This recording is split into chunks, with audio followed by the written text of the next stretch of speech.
Sir,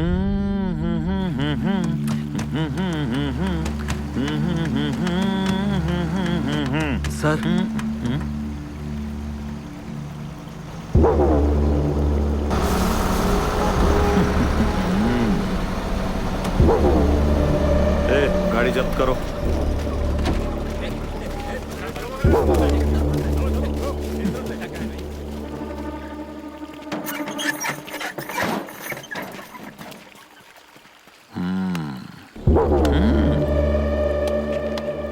साहब जी, अब तक तो मैं ये समझ के काम कर रहा था कि ये लोग जंगल से लकड़ी ले जा रहे हैं। अब पता चला कि लकड़ी के साथ चंदन की लकड़ी भी छुपा कर ले जा रहे हैं। ये ट्रक किसका है? इस्ला भाई का है साहब। इस्ला भाई।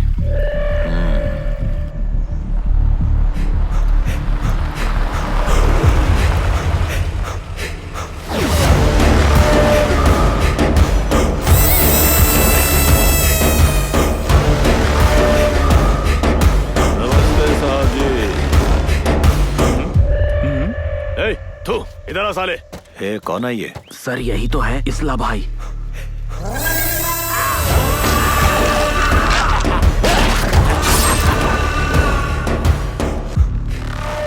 सोशल स्टडीज में 100 में से 5 मार्क्स लाकर हमने तो समाज सेवा कर दी। उस बीच हमारे ट्रक्स पकड़ के जब्त कर लिए गए। जब तक भाई से माफी मांगने का रास्ता सोचता, तब तक हम उसके सामने जाके सीधा खड़े हो गए। क्यों बताऊं?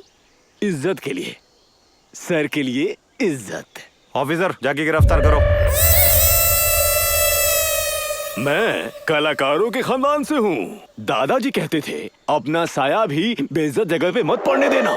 इंसल्ट में मैं यहाँ नहीं रहूंगा, चला जाऊंगा। रुक जा। देख क्या रहे हो? गिरफ्तार करो। सर, लगता है उनको पुरानी कहानी याद होगी। मुझे तो नहीं लगता, जाके बोल लूं। वो जानते होंगे। पता है कैसे? क्योंकि उन्होंने हसन के पास एक छोटे से सरकारी स्कूल में पढ़ाई की है। समझ गया ना? नहीं समझा भाई। वो समझ गया होगा। आप चल। रुक जाओ। मैं इस साल के इलेक्शन में नहीं लड़ सकता सर, मैं बिजी हूँ। आखिरी बार बोल रहा हूँ, रुक जा। हमारे ट्रक को ठीक ठाक से घर पहुँचा दो सर। रुक।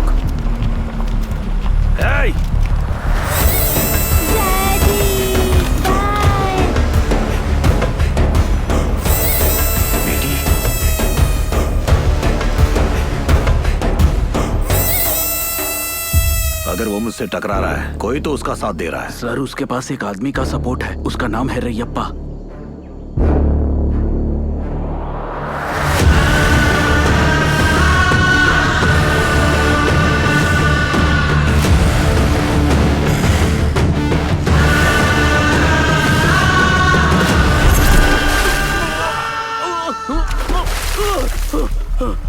तुमको पाल रहा है, उसी के साथ गद्दारी करके पुलिस के साथ मिल जाओगे हैं? ऐसे हराम खोरों को जिंदा रहने का कोई हक नहीं है। उड़ा दो साले।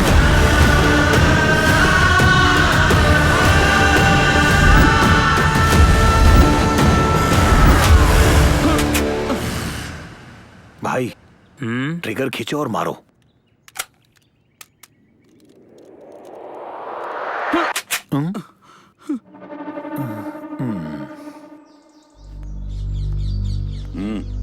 क्या हुआ सावित्री? तुम तो पुलिस को यहाँ तक ले आई। इसका पति 4 दिन से लापता है सर। कह रही थी यहाँ काम करता था।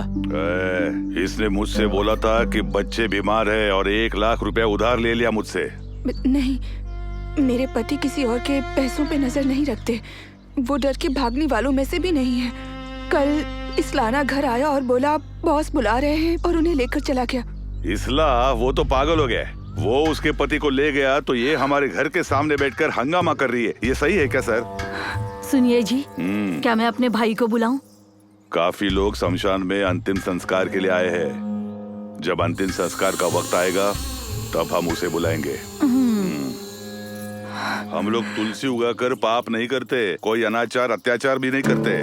मैं अपने पहने हुए इस रुद्राक्ष की कसम खाकर कहता हूँ कि मुझे इसके पति के बारे में कोई जानकारी नहीं, मुझे कुछ नहीं पता।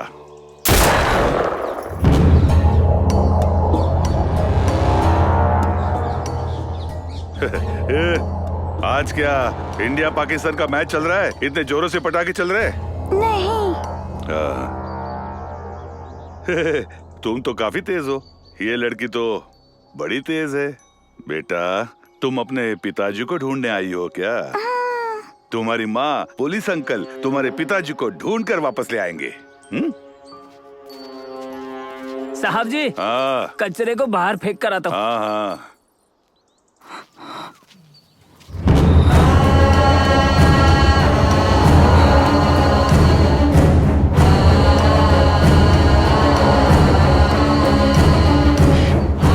देखिए मैडम, आप चिंता मत कीजिए। आपके पति कहीं भी हो, मैं उनको ढूंढ निकालूंगा। हाँ, आपकी बच्ची बहुत छोटी है और उसके आगे पूरी जिंदगी पड़ी है। संभल के रहिए, जिंदगी काफी लंबी है ना। ए यार अरसा, हनुमान जी ने फूल नहीं गिराया और मैं इस चक्कर में ब्रह्मचारी रह गया। तू शिवा या कृष्णा से मांग ले। जब मिलेंगे तब पूछ लूंगा। नहीं, उनकी तो कई पत्नियां थी। मांगना है तो श्री राम जी से मांगो। हाँ, बहुत होशियार हो। ये अचानक भागकर क्यों जा रहा है? चलो देखते हैं। क्या हुआ बेटा, क्यों रो रही हो? बोलो ना बेटा, क्या हुआ, क्यों रो रही हो? हाँ, क्या हुआ? ये क्या इशारा कर रही है? मुझे माँ चाहिए, माँ चाहिए।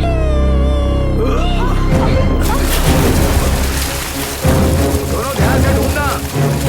क्या एक पेड़ इंसान से ज्यादा तकलीफ झेलेगा? अच्छा हुआ कि हमने समय रहते ही देख लिया। कौन हो तुम और ऐसी क्या बात हो गई जो जान दे रही थी? बताओ बहन, क्या हुआ है?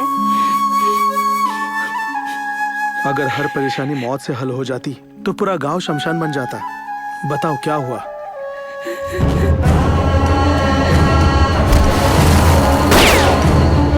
ना मेरे पास लड़ने का हौसला है और ना ही सब कुछ भूलकर नई जिंदगी शुरू करने का जज्बा।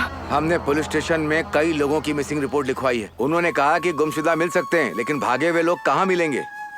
मामा, हाँ, इन मसलों को सुलझाने का मेरे पास एक तरीका है। क्या करोगे तुम? आप अभी समझ नहीं पाओगे, वक्त आने पर बताऊंगा। नीचे से ठोको।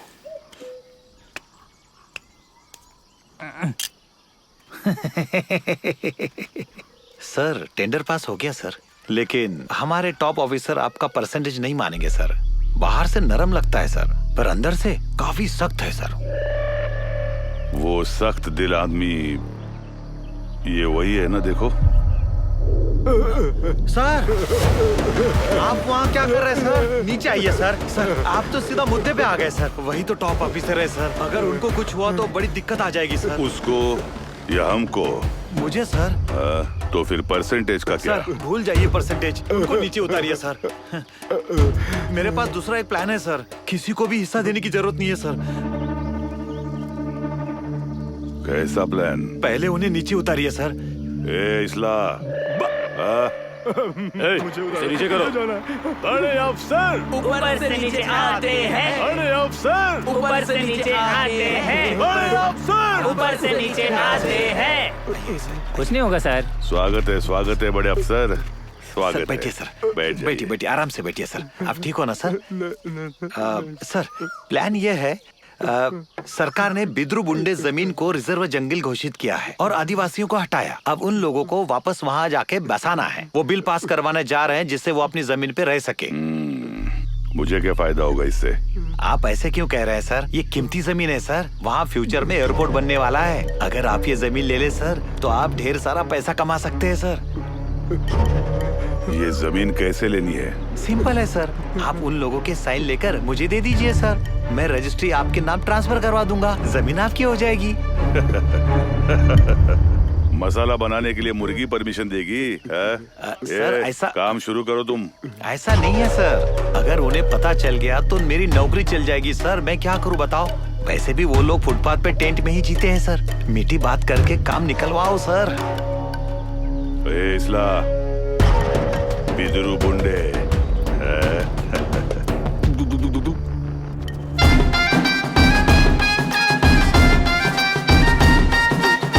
बंद करो ऐसा।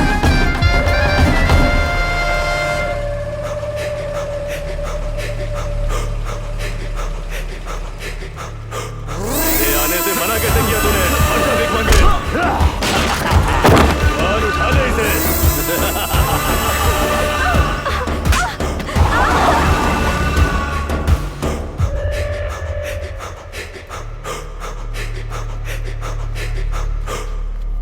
आ जाओ भाई, तुम्हें बुला रहे हैं। तुम्हारे घटिया कामों की वजह से हमें परेशानी में नहीं गिरना है। भाई वो आने से इनकार कर रहे हैं।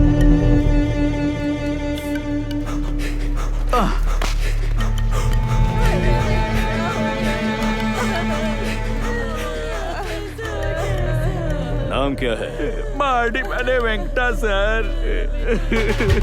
पहाड़ी माने वेंकटा। कमर में घुस गया। पहाड़ी माने वेंकटा। कमर में घुस गया। पहाड़ी माने वेंकटा। कमर में घुस गया। ए, अगर मैंने बुलाया तो मुर्गी क्या, उसके साथ मसाला भी आ जाएगा। नहीं आएगा क्या? तेरे बुलाने से मुर्गी आएगी, शेर कभी नहीं आएगा। सुन छोटी वाले, तुम पर तबाही टूट पड़ेगी। ढोल बजाने दो अब। तबाही टूट पड़ेगी। बालों को छू कर तो देख। तबाही टूट पड़ेगी। बालों को छू कर तो देख।